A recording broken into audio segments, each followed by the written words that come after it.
Hi friends, நாளைக்கு மகாநதி சீரியலில் என்ன நடக்க போகுதுன்னு பார்க்கலாம். வாங்க வீடியோக்குள்ளே போகலாம். நம்ம சேனல் இது வரைக்கும் சப்ஸ்கிரைப் பண்ணாங்க, சப்ஸ்கிரைப் பண்ணிக்கோ. விஜய் ரொம்ப கவலையாக காரில் போய்கிட்டு இருக்காரு. என்னடா இது, நம்ம இவ்வளோ மன கஷ்டத்தில் இருக்கிற நம்ம காவேரி பார்க்க முடியாமல் போயிருச்சே. சரி, அவளுக்கும் நல்லது தான் இதுவும். நம்ம பிரச்சனையெல்லாம் தீர்த்துட்டு வந்தே காவேரி பார்த்துக்கலாம். சும்மா சும்மா காவேரிகிட்ட சமாதான பேச்சுவார்த்தை நடத்த வேண்டாம்.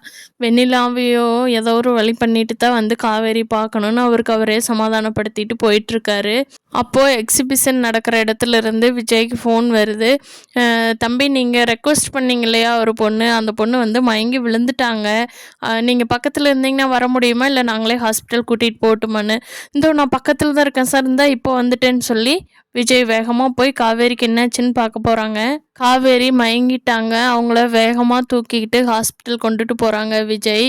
அங்கே அவங்கள அவசர அவசரமாக ஐசியூவில் சேர்த்துட்டு விஜய் ரொம்ப போராட்டத்தோடு வெளியே வெயிட் பண்ணிகிட்டு இருக்காங்க. அப்போது டாக்டர்லாம் செக்கப் முடிச்சுட்டு வெளியே விஜய் கிட்ட என்ன விஜய், ப்ரெக்னெண்ட்டாக இருக்கிற பொண்ணை இப்படி கேர்லெஸ்ஸாக விட்டுருக்கீங்க, அவங்க நேரத்துக்கு சாப்பிடணும் இல்லையா, அவங்க காலையில் சாப்பிடாமல் இருக்கிறதா இந்த மயக்கத்துக்கு காரணம், வேற ஒன்றும் தொந்தரவு இல்லை, நீங்கள் அவங்கள இன்னும் கொஞ்ச நேரம் ரெஸ்ட் எடுக்க விட்டுட்டு வீட்டுக்கு கூட்டிகிட்டு போயிடலாம் அப்படின்னு சொல்கிறாங்க. இதை கேட்டுட்டு கவலையில் இருந்த விஜய் சந்தோஷத்தில் அப்படியே பயங்கரமாக துள்ளி குதிக்கிறாரு. போய் நான் என் ஒய்ஃபை பார்க்கலாமா அப்படின்னு கேட்குறாரு. அவங்களும் போய் பார்க்கலாம் அப்படின்னு சொல்லிடுறாங்க. உள்ளே போன விஜய் சந்தோஷத்தில் காவேரி முத்தம் கொடுக்குறாரு.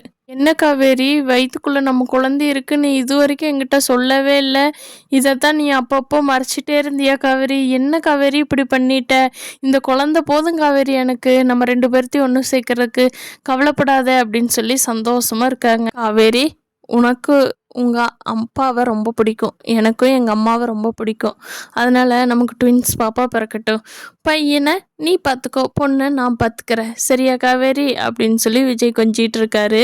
பார்க்கலாம் ஃப்ரெண்ட்ஸ், இனி வரப்போகிற நாட்களில் என்ன நடக்க போகுதுன்னு. தேங்க்யூ.